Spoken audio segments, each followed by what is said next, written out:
Hi, this is Eileen Epps Hamilton with Word Streams, and I'd like to welcome you to tonight's event. We're so excited about you joining us.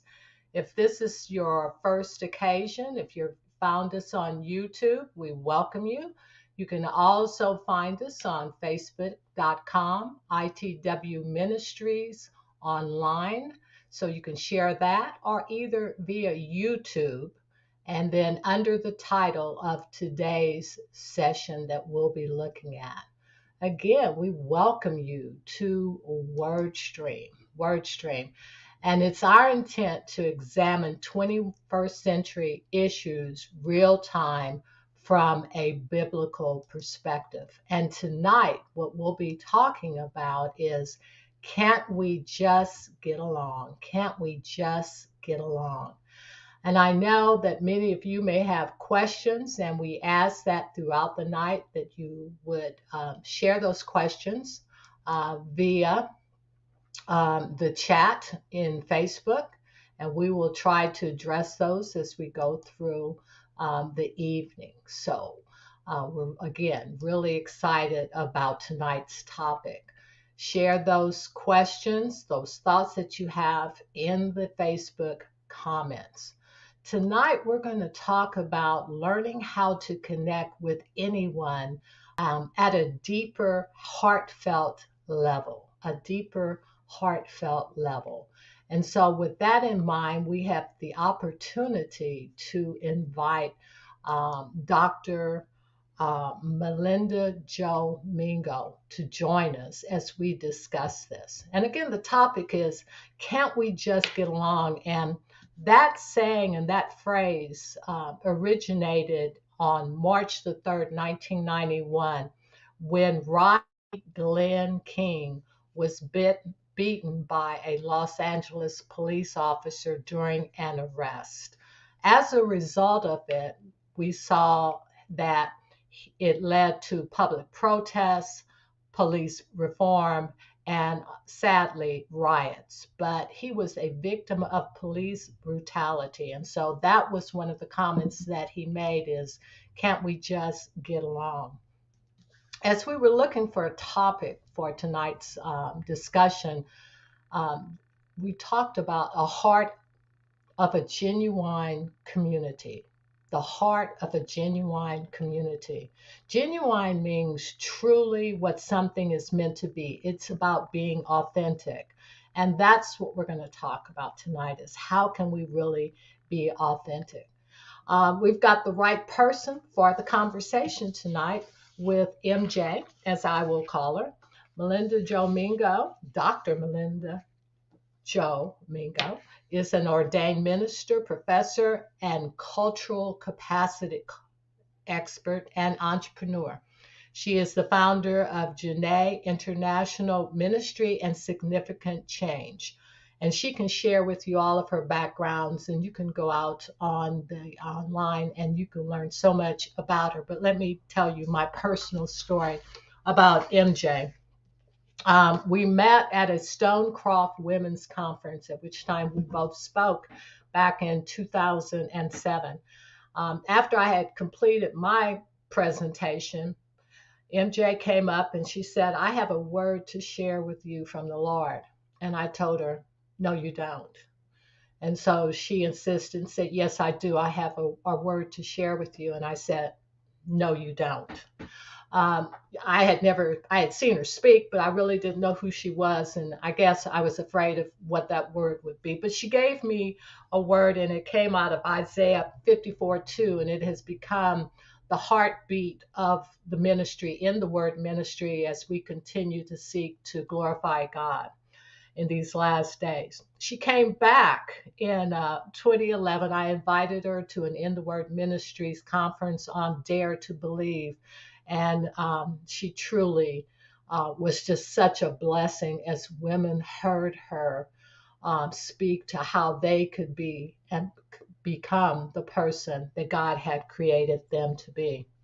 We're excited about tonight's session because it really supports one of the guiding principles of in the word ministries, which is inspiring authentic communities of faith, fellowship, and learning. And that's what we're really going to do tonight. We're going to do some learning. So please pull out your notebook, um, your pen. You're going to be taking some extraordinary notes as we listen and hear from MJ as she shares with you the wisdom that she has included in her new book, which you're going to hear more about also. But with regard to her book, I just wanted to share why I'm so excited about having her with us tonight. Um, what you see here is a stack of books that is the recommended reading for new ministers from Dallas Theological Seminary in Dallas, Texas, which is my favorite school. And so you see the Bible, you see all the other books by renowned writers and theologians. And at the very top of that, I just want to let you know that the person you're just getting ready to meet, book is at the top of that list. The Colors of Culture, the Beauty of Diverse Friendships. And that's what we're going to talk about. But that's what I'm saying about the caliber of this extraordinary, authentic, beautiful woman who is going to be with us tonight. And I'm so blessed and honored to call her my friend.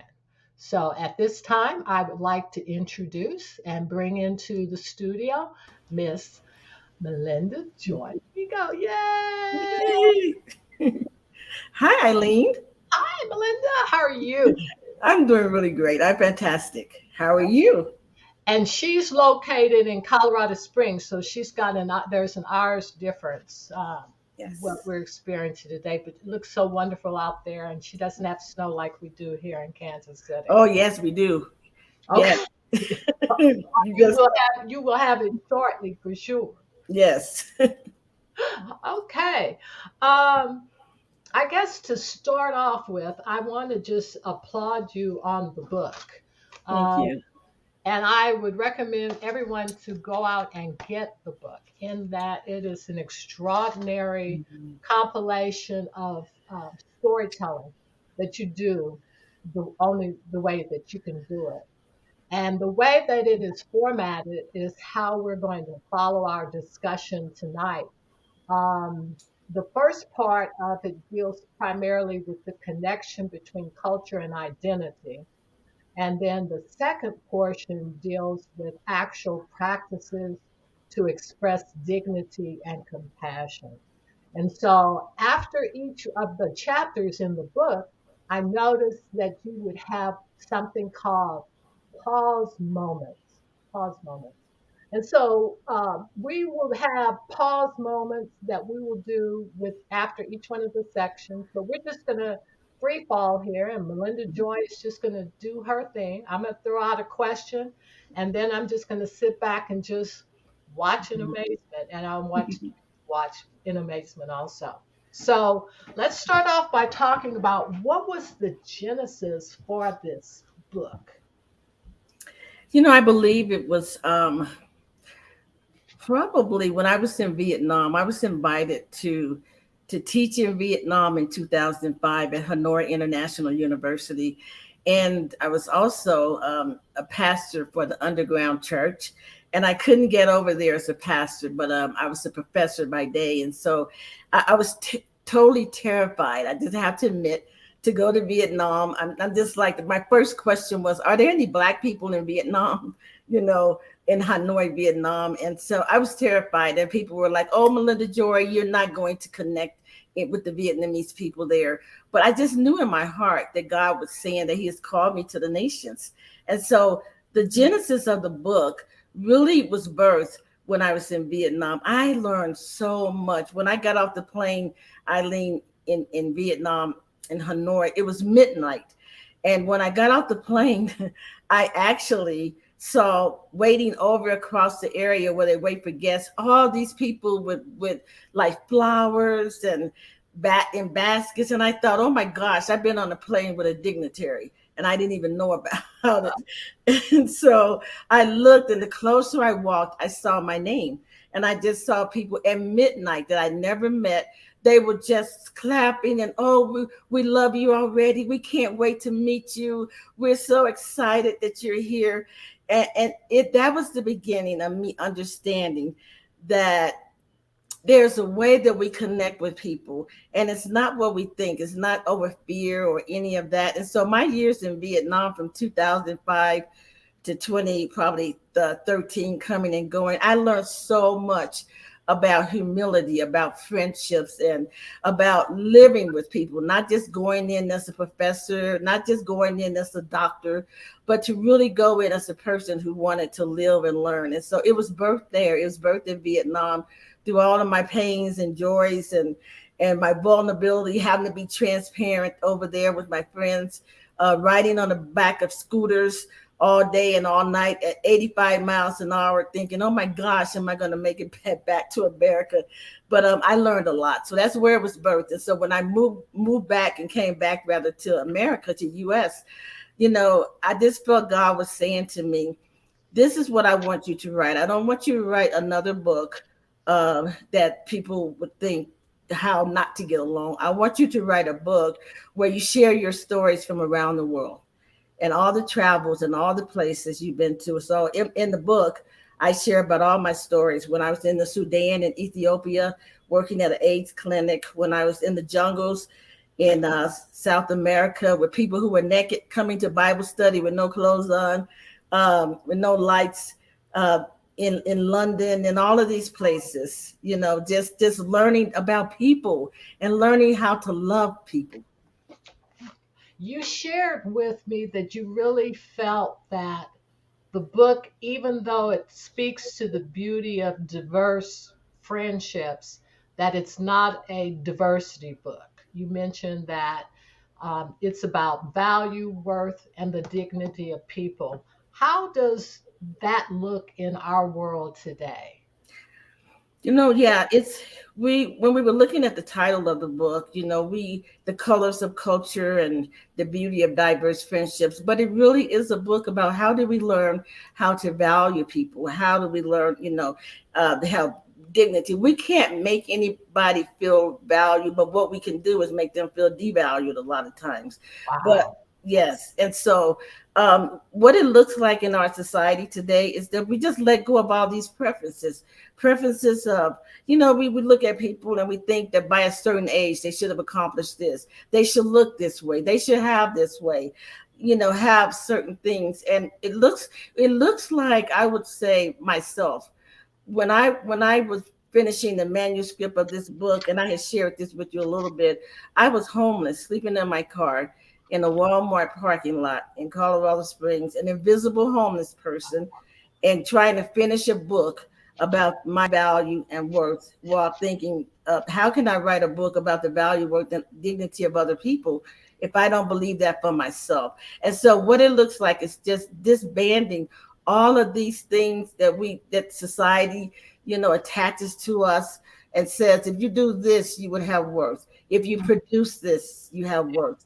If you look this way. So it's just looking at people as human beings. That's just really what it is. And realizing that, you know, every person is made in the image of God. We camp on a person's behavior, what they did or didn't do. And the Lord is like, that's not, I don't do that. So I just think it's every person that we meet. And I have a saying, the person right in front of me at Walmart, at the gas station, that person who hasn't taken a bath for 3 weeks, that person who's working in a Fortune 500 company who's depressed. So everybody that I meet, I want to be the person. I want to be a value keeper, is what I call it, helping them Oh, to understand. I like that, the value keeper. And that was one of the things I really enjoyed about the book. And it's such an easy read. I love the size of it. It just slides into my bag, is the storytelling. And we have here a lot of people talk about storytelling and the importance of storytelling. And you do that in each of these chapters in the book to share key principles especially the funny stories. You're extremely authentic and transparent, which couldn't be easy, I would imagine. No, it wasn't. Even when I was writing that book, and I didn't initiate writing a book, a proposal. I was teaching a class at Fuller Seminary about the incarnational life of Jesus. And I said, who was Jesus with? And the class said, oh, we don't know. I said, yes, you do. He was with everybody that nobody else wanted to be with. That was who he was with. Everybody that nobody else. And so when I was writing the book, the editors, were saying, what's going to be the strength of this book, Melindajoy, is not another theory about diversity, not another theory about culture. Why don't you be authentic? That's why came after you and asked you if you would publish this. We want you to be transparent. And I felt so vulnerable, Eileen. I just kept thinking, putting my stories out here like this for the world, putting my stuff out there for the world to see. And every time that I wanted to shrink back, my editor was like, no, Melindajoy, your stories is what's going to bring people into this place of healing and freedom, because people are afraid to tell their stories. They always mask over their experiences. And I finally got it. I said, okay, Lord, my stories, my lived experiences mean something. And so I don't need to write 12 steps to this or 10 steps.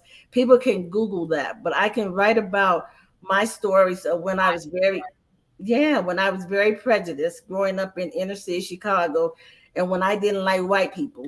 I can write about the truth. What people see now is not where I was. And so that's why I start with a vulnerable story. My mom, I'll say this, my mom worked as a maid for over 40 years. She worked at a hotel in Chicago called the Conrad Hilton. And I remember always looking at my mom going, Mom, do you want to do something different besides just cleaning up toilets? And my mom was brilliant. She could read chemistry tables. She spoke 3 to 4 languages, and she would stand up all day and travel to a hotel from Gary to Chicago.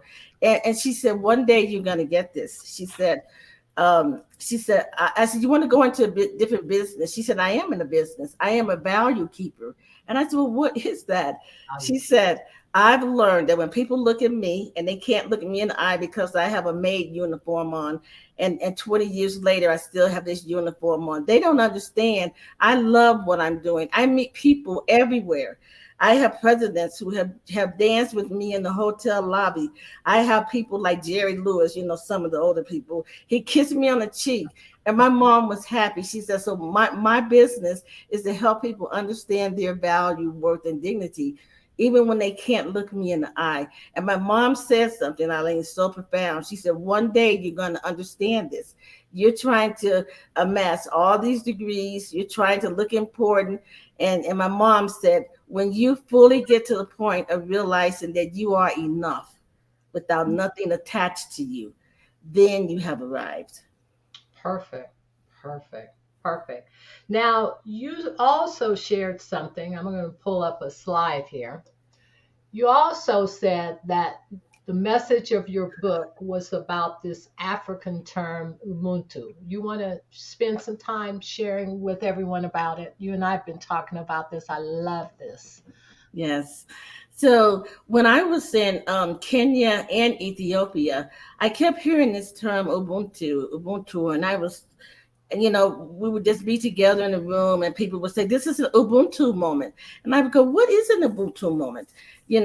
And they said, "Well, it's a phrase coined by Archbishop Tutu, and it basically means community together, that I am because we are not, and that I can never fully be who I am if I'm not in community with you.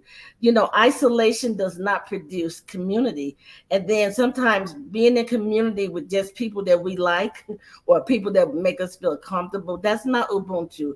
Ubuntu says I can't fully be who I am. That when I'm in community with you, Eileen, when I'm in community with people at my job, maybe I don't like them or whatever, and God is working something in my heart. That term just means if we would begin to look at people as human beings, that all these layers of things that we look at, there's the beauty of culture, there's the beauty of who we are, but there's a beauty of human beings coming together and doing life together, eating a meal together, crying together, rejoicing together, just doing life together. And that was what God wanted, has always wanted, is that we would be in relationship.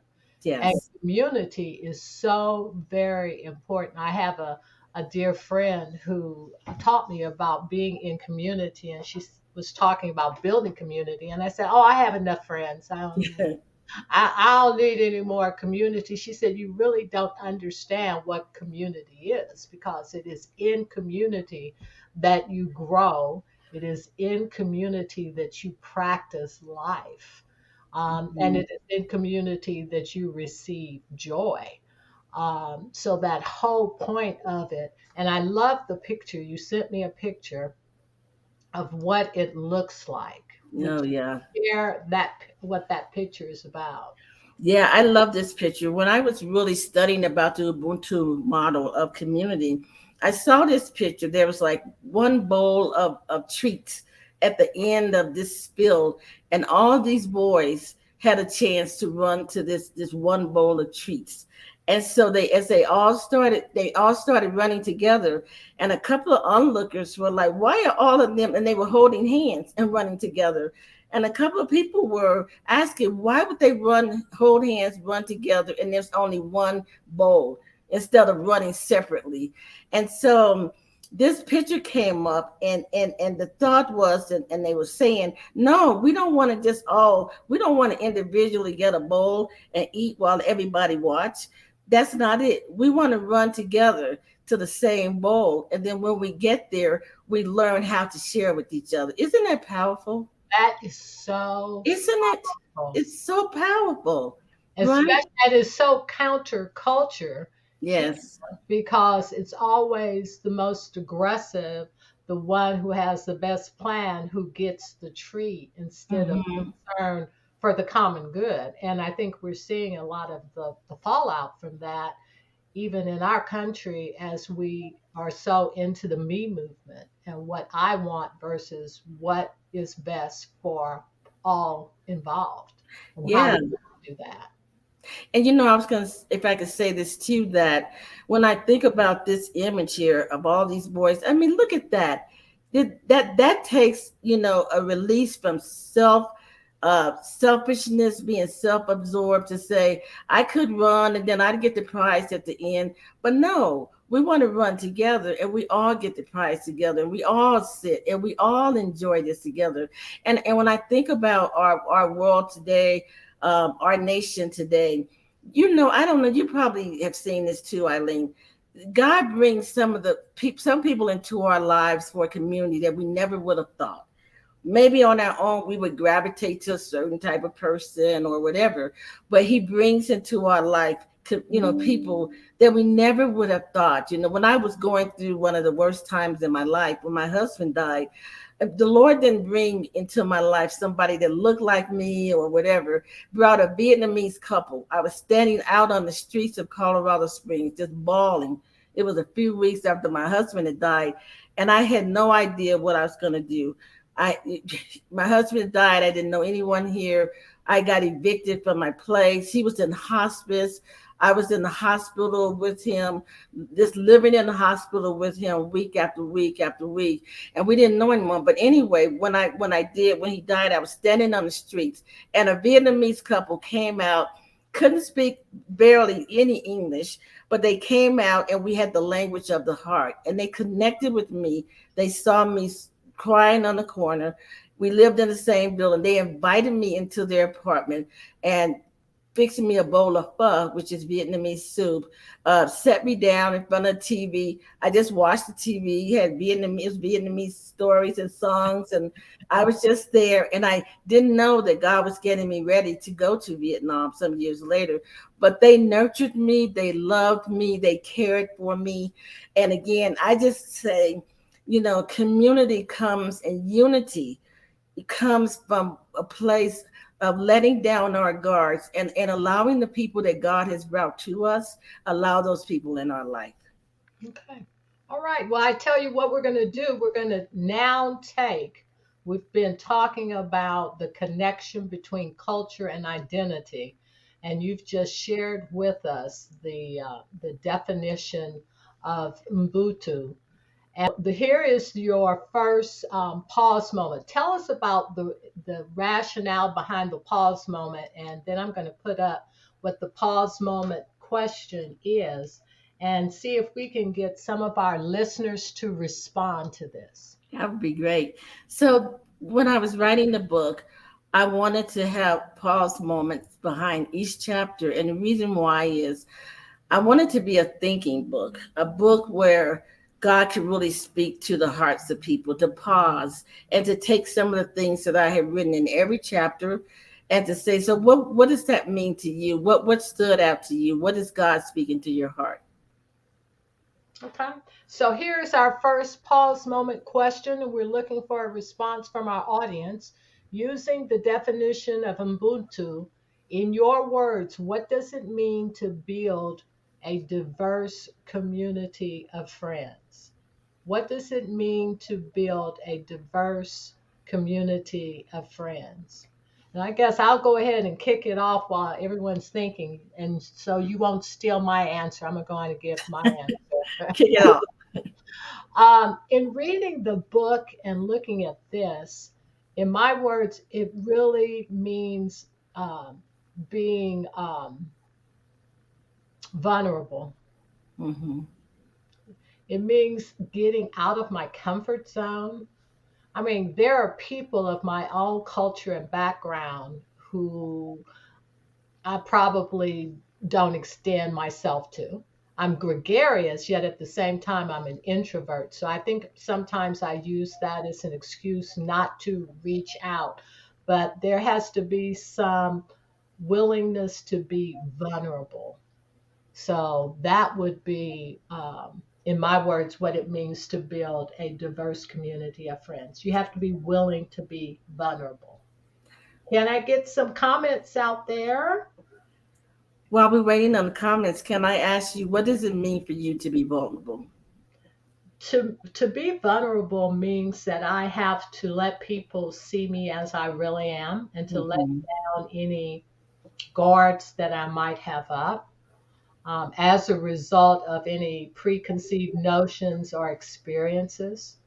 Um, my background was a high school where there were very few blacks, and so it was very competitive. So, in order for you to be recognized as a leader or a scholar in the school, you had to just excel, which pushed me into this competitive, perfectionist um, nature. Okay. So Mm-hmm. that means I also had to put up shields too in order to protect myself, or feeling like I had to protect myself in order to do that. So to be vulnerable means I have to let people see me that I don't have all the answers. Yeah. All my answers aren't necessarily going to be the right ones, and be okay with that. One of the events that I did in the Word Ministries was a teaching, and my system froze up, and all my slides, all the transitions, everything else froze up, and I had to do it just as a regular speech. And after I finished, I was so proud of myself because I normally would have condemned myself or felt guilty Mm-hmm. or sad. And you know what I said? It's okay because those people were there. They're human just like I am. It was a Yes. human event and it's okay. And so it's that willingness to show people that this is who I am and I'm okay with who I am. Yes. Okay. Any comments, any questions out here? Everybody's mighty quiet tonight. Mm.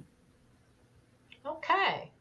If there are no comments on this, we can always come back to this. I'd like to move to the next point in question and share as far as here's a question, a pause moment too. How do we practice humility in our relationships with individuals from different cultures? So, if you would, MJ, just kind of share a little bit about this issue of humility. I talked about vulnerability. Yes, and so with this question here, I'm thinking of cultural humility. And so, what is cultural humility? Is that we should never position ourselves above any other person or any other culture. So, when I was in Vietnam and teaching there, when I would go into every classroom, I would wait. I didn't just walk up to the front. I would wait until I was escorted. And cultural humility means that we have to let go of feeling that we're always right. I have a statement in the book that Mm, can we give up our right to be right sometimes, just for the sake of learning? Can we give up our right to be right? Because in many cultures, I see it, whatever it may be, not necessarily overseas, but here, even in the US, that people have stereotypes. And so we talk about that term a lot. But what are stereotypes? Stereo means listening, and types means to labels. So we listen to labels all the time. We'll see something on the TV, and so we'll say all Black people are like this, all Asian, all women, whatever it may be, instead of getting to know people. And so humility means we sit with somebody who may share, let me explain to you why that statement really hurt me. And then to not just say, oh, you need to get over it. That's not cultural humility. Instead, to say, help me understand why that statement hurt you. wow. Help me to understand that, rather than just get over that, or I didn't mean anything by that, being defensive. And so if we're really going to have any kind of relationships that are really significant with people, we've got to have some cultural humility to be able to say, I'm not always right. I mean, even for me, my mom, it was Native American. She died a year ago, but she was Native American. So I have lived in inner city Chicago. I know how to make black eyed peas and pound cake and fried chicken. But I've also lived on a Native American reservation in Chinle, Arizona, a Navajo reservation. And so I know how to make fry bread. I have been in powwows, and so when people say, oh, and they try to make jokes about indigenous people, well, Melindajoy, that doesn't, have anything to do with you. I said, yes, it does. Because first of all, even if I didn't have Native heritage, it's still inappropriate. So to practice, I put the word practice, Mm, because practicing means sometimes, people are so used to talking, they don't even listen. mm, mhm, mhm. What Eileen is what listening. yes, I no, I was listening, but I was looking. See, I was not being attentive as I should have, because I was looking for a quote from one of your books that says, in my Amen corner sheet, it says, you said one of the hardest things for some people to deal with is the minimization or marginalization of their pain or being dishonored as a human being. And that's what you were speaking to, that whole fact. Like we Yes.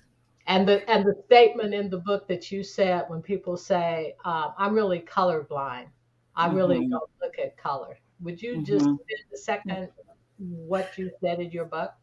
Yes, because so many times I hear people say, "Oh, Melinda Joy, I don't see you." I just had somebody recently say, "I don't see you as a black woman. I just see you as a woman."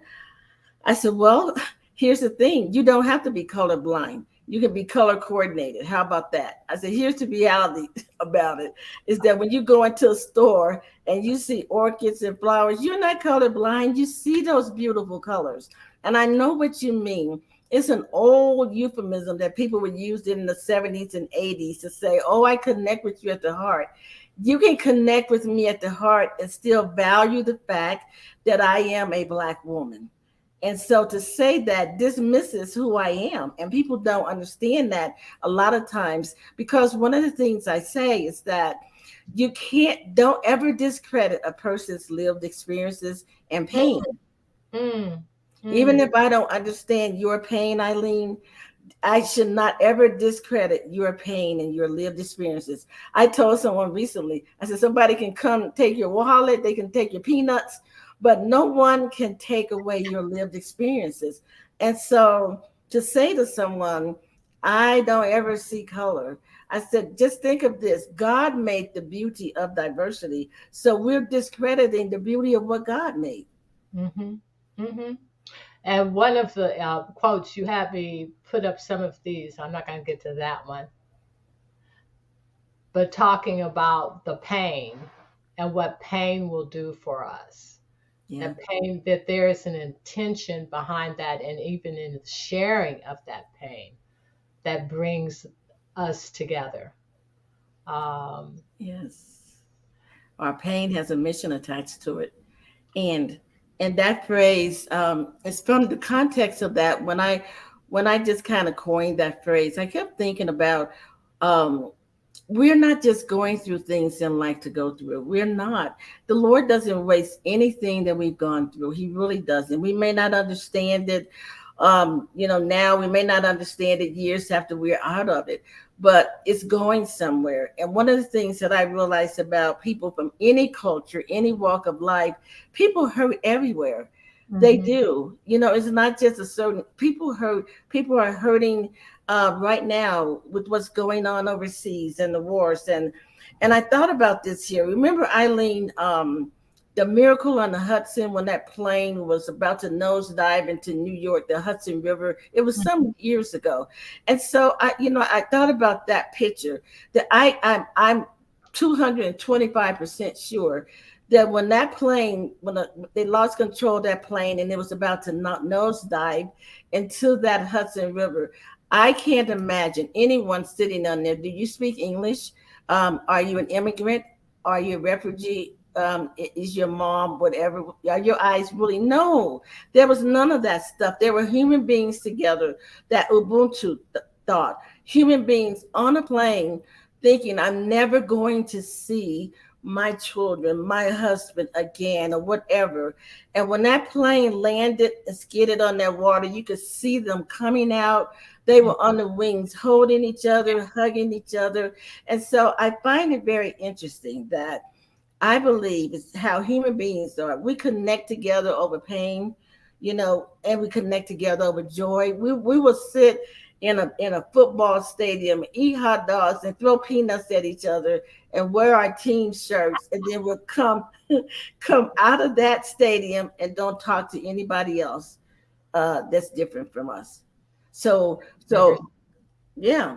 So it's coming out of these places of fear and realizing that even for cultures and people, what and I'm using here in the US as well, because we've got the nations here.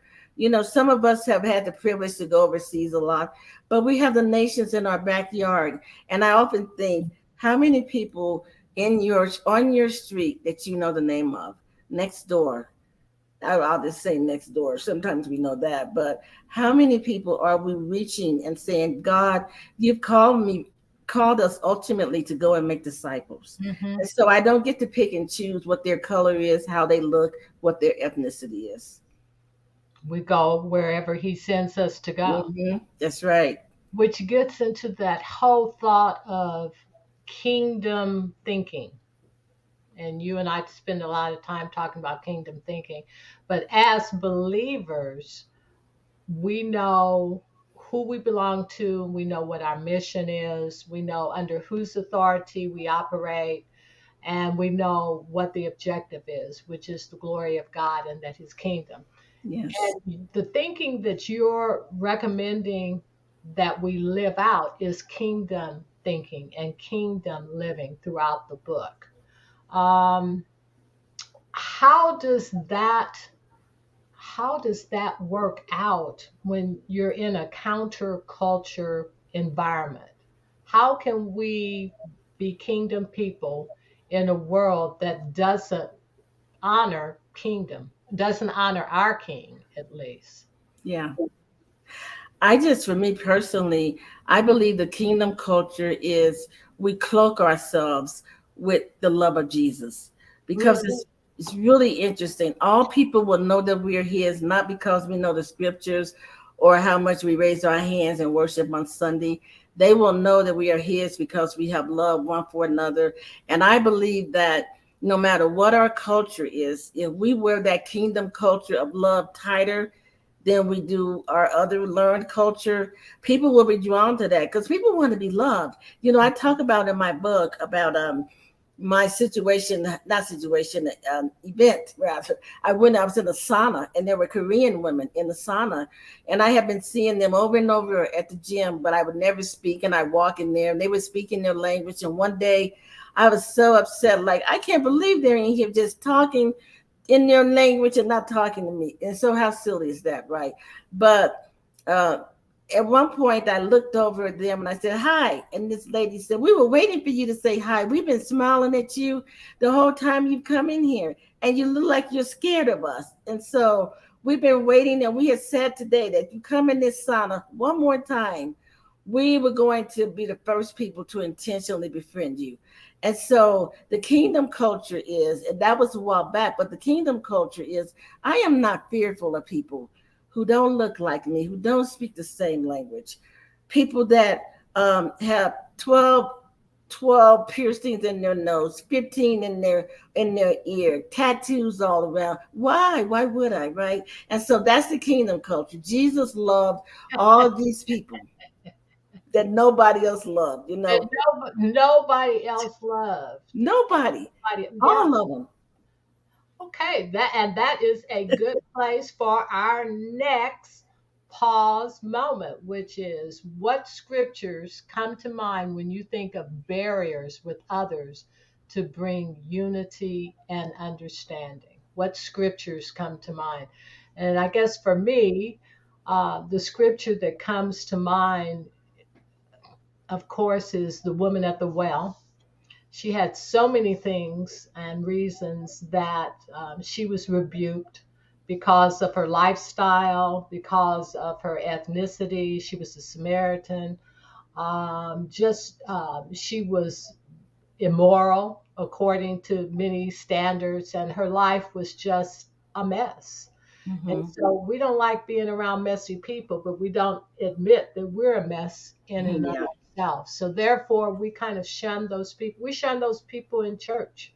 yeah, we do. Someone comes in and we know their past, but Christ has forgiven them their past, and then we forget our past too. Hmm.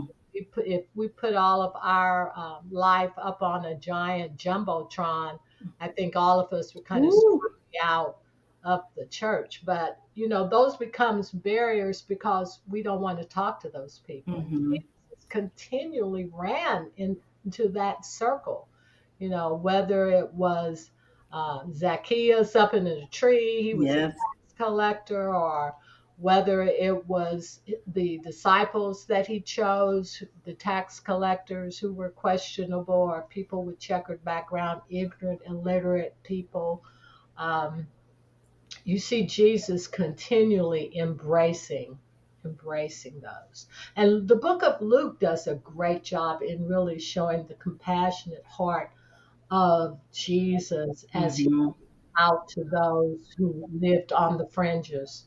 And we have a lot of people who are living on the fringes now Yeah, who they are. need that kingdom thinking and that love of Jesus. I love you said cloaked in the love of Jesus because that's the universal language.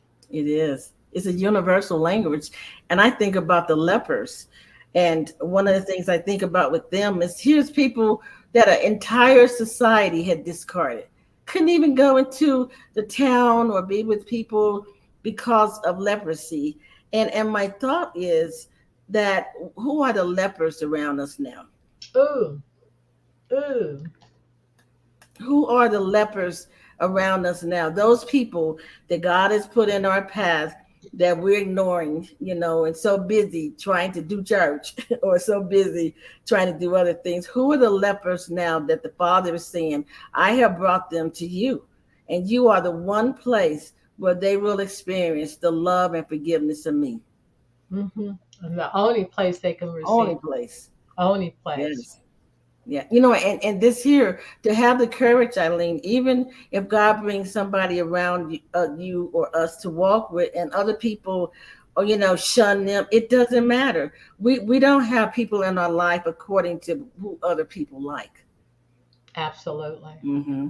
Absolutely. Okay, I'm back into the amen corner now. I'm in Amen. the corner. And here's one of the quotes that you have, which really struck my heart. And it says, to go to or cross over to another culture, even in our city, or perhaps one seat over in our church, means that we daily live physically, emotionally, socially, and spiritually with the expectation that opportunities are always present to connect with someone new and perhaps to present the gospel of Jesus Christ. The expectation that opportunities are always present to connect. And that's been the challenge in reading the book and here to each day that I go outside the house to say, okay, where is my opportunity Mhm. to connect? That's right. Yeah, and it's I think about it so much that even in church, how many people go to church and folks don't speak to them? They have a solo experience at church. They don't have an Ubuntu community experience at church. They go into churches sometimes, sit by themselves, worship by themselves, no one speaks, and they go out. And so I love the churches where people do community together, where they eat together, where they talk together. Or a Mid-Eastern term is medrash. Medrash means how do we come together over bread? How do we come together over life and just do life together? Because I think again, you know, I was thinking about when the pandemic first started. Just think, Eileen, that's been 2 years ago, right? Mhm. Yeah. And so I was thinking about a 7-Eleven around the corner from my house. It's become my place where every time I pull up there, I'm like, Father, who is it in this 7-Eleven that Mm. you're sending me to today? And some people would go, oh, Melindajoy, just go in there and get your juice. I'm like, no. Every day, who is God? And I'm telling you, ever since I've asked that, Eileen, there has not been a day that I have not gone into that 7-Eleven. I mean, one day I was singing over by a coffee thing, and these two teenage girls were just standing and smiling. And when I got up to the counter, this guy said, those teenage girls, they paid for everything you have. I said, how do they know?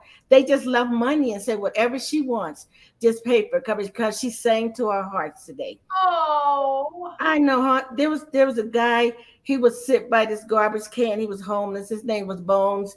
And so when they were like shelter in place, he was crouched over there. People would walk past him, and I stopped. I said, "What's your name?" He said, "You're the only person." He said, and people have asked me why I'm here. He said, "This is the only place I could shelter in place." So I befriended Bones, and I started praying with them. And then he started inviting his friends to 7-Elevens. He said, Pastor MJ is gonna be over. Pastor MJ is gonna be here today. And so they would all pull up, and then in the 7-Eleven, they're like, go ahead and take the parking lot, just have church over there. So oh, they pull up, I bring my communion cups, and and we would sing, and they would pull up in their stuff, and homeless people would come. And so they knew, they go, Pastor MJ, we found a place now that we can meet where we can actually have seats. This guy behind his house over here, we can sit and have church over there. And so for a year and a half, I just have had this wonderful time just being cloaked in love and giving that to people at 7-Eleven. I mean, there's not a time I go. This last thing, one time I went in 7-Eleven, and I just told a person, they were standing, I said, can I pray for you? They go, right here. I go, yeah. They said, okay. So I prayed for that person. And then the person behind said, can you pray for me too? And so I said, sure. And I said, anybody else want prayer up here in 7-Eleven? boy, just, they just, throw you out. just, They're gonna charge you rent. I'll charge me rent. And then the guy behind the counter said, well, when they all leave out, can you pray for me, please, the cashier? He said, I'm really going through some stuff. And so the father just said to me, there are moments, we're waiting for moments, and God is like, I'm waiting for you. Yes, I'm waiting for you. The moments are in front of you. I'm waiting for you. that is an expectation. When we expect him to show up, he will. I mean, when I open my Bible, I expect God to speak to me. I mean, I just have my pen and my journal, and I expect it. I I know it's know. going to happen. And we should have that. And that's why I love that quote. We should expect that opportunities are always Hmm. present to connect with people, to connect with people. That Yeah, they are. we put up our shield. Mm. One of the things in another quote that you have in here, one of my amens here, it says, could the new model of diverse relationships consist of a wealthy man and a homeless man sitting together in the same coffee shop or 7-Eleven, laughing, talking, sharing stories about pain and joy, above all, having a human relational experience that move beyond tangible assets? Hmm. I wrote that because I kept thinking of how we just kind of try to categorize people. These people should be together, all the homeless, all the people who do this, all the church people, whatever. And the Lord was just speaking to me one time about that. That He's like, it's not about that. I saw it one day in a coffee shop. I walked in. There was a homeless guy with his buggy up in there, and there was a wealthy guy walked in, pulling out his money. He had his shirt and tie, gonna buy that person a cup of coffee, and the homeless guy go, no, I got you, and took him up to the counter and bought. He said, please let me buy you coffee. And that homeless guy bought probably five of us coffee. He going, you too, ma'am. He was talking to me. He said, since you looking, he said, you too. And so he went and bought all of us coffee. And I watched the homeless man and the wealthy man. And I can guarantee you, God intersected their paths, not just from their present condition, but some lived experiences that they probably have very similar. The living experiences, and that's one of the slides that I love too. I'll put this up. It's one of my favorite. Move past the self inflicted perspective that you can never share your story. It's about sharing our stories, right? Yes, it is, right? It is. I mean, I look and I say this, I'm really very vulnerable and transparent, even when I'm ministering. And I believe it's because people can look at an end result of something or something looks good, like when I'm, introduced. Here's Dr. Melinda Joy. I'm very transparent. Here's Dr. Melinda Joy and her PhD. I was speaking at a women's graduation one day. And I know, they want to highlight who's speaking, but they went on and on. And I was like, oh my God, in the audience. And they said, do you want us to stop? I said, please. I said, yeah. I said, so, because here's the thing. You will read my travels about a PhD and degrees, but I would love to write my next book, what's not in my bio. Oh, oh, Hmm. What's not in my bio, because you ain't gonna put that part. Oh, Melinda Joy wrote this book while her nails were filthy and dirty, and she was sleeping in her car and in a Walmart parking lot. Oh, Melinda Joy, by the way, yes, she was going to school to work on her master's degree and PhD, but she was in a horrible car accident right in the midst of all of that, and she had a mental breakdown. And so, how many people want to hear that and go, "Oh, okay"? And now, everybody, put your hands together for Miss for Dr. Melinda Joy Mingo. not too many people. I'm Not sorry. too many people. And so, I have this quote here. It's a self-inflicted perspective. If people don't want you to be who you are, they don't want you. Hmm. This lady said, I feel like I'm not enough. I said, you're not just enough, you're more than enough. If you can't share your story and your lived experiences and the beauty of where you've been, if you've got to fake it till you make it, then you're with the wrong person or persons. I said, let's stop trying to fake it till we make it, and let's face it till we make it. Face it till we make it. I like that. I like that. You can Well, use it. well, no, I'm going to steal, I'm going to write the book on what's not in my bio. I know, I'm getting ready to write it. You better write real quick. You better write real quick because I'm going to steal that one. Well, everyone, we've got about 5 minutes. If you have any closing questions that you would like to send in, and for those of you who will be viewing this video after tonight, I think you're just going to be in for a treat because we who were here have experienced just a marvelous time. And that's why I love this venue with WordStream because it will be out on Facebook, it will be out on YouTube. So you will have an opportunity to even use this with your group. If you have a group of friends in a community that want to get together and talk about this issue, we recommend that you come back and look at this video. And at the end, also, I will share with you. Matter of fact, I'm going to do that right now while I have half a mind to do it. I want to share with you Dr. Melindajoy Mingo. I told her, I said, I really love her. She is my friend. MJ is so much easier because I've been saying her name as it were two words and even writing it, Melinda Joyce, Melinda Joy, one word. But she has been so gracious. She didn't correct me. You know, people will correct you when you don't say their name right. But she hasn't. But of course, I knew her before she became doctor. So Yeah, you did. and when I was turning back her prophetic readings and things that she shared with me. But I want to close out and just say, MJ, is there anything that you would like to share or say before we close? Oh, you don't? Okay. No, I'm just going to say this and then I'll let you close. Here's my last amen quote from MJ. I want my life to encourage every person and affirm their value, worth, and dignity as a fellow human being. And I want to obey Jesus' command to go and make disciples. So, Melinda, Joe, do you have any final words of wisdom that you'd like to share? The time has just flown. I've had fun. I don't I know. know this is I don't great. know if everybody out there had fun. I did. This was This is like great. all Yeah, I needed was a cup of coffee and I was I ready. know. Coffee and some vanilla wafers, Oh yeah, donut. donuts. Yeah, I would just say that don't.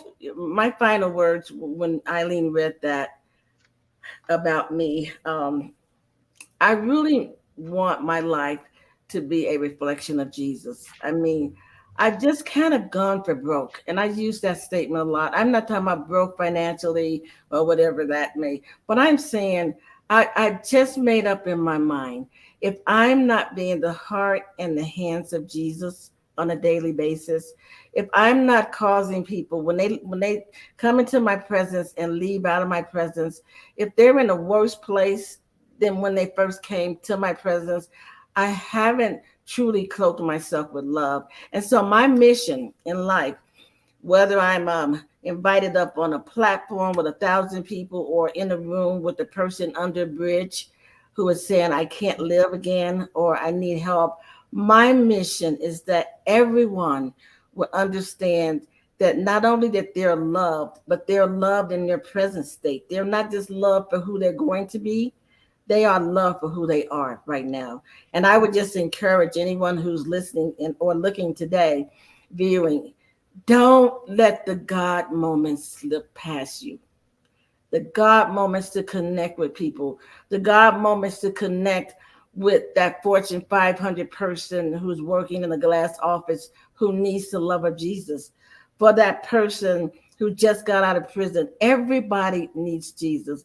And if you think of that term Ubuntu, I think what it will say to you is that it is the model of Jesus. It is the model of the New Testament church in Acts. They had all things in common. Common. Yeah. Mhm. So I want to say thank you, Elaine. I'm sorry. You got me.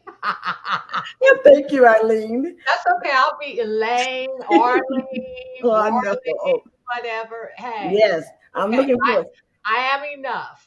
I am you. enough. You are I'm so. in You are I'm so in enough. Christ. I am in Christ. So Yes. thank you, MJ. We'll Thank you. be back together, okay? Yes, we will. Thank All you. right. All right. Bye bye. Well, we thank you, everyone who has come out today. We have truly had a wonderful time. I want to invite you to our next session, which will be on March the 22nd, where Terry Barnes, a community champion and the founder of the NIA Project, will talk about celebrating Black girls and women, reimagining, celebrating, and investing in Black women and girls in Kansas City, doing great things with Black Women Get Fit. Okay. She will be here on the 22nd. So please come back and join us. And again, we thank you so much for being here with us at Word Stream. Be blessed. Bye bye.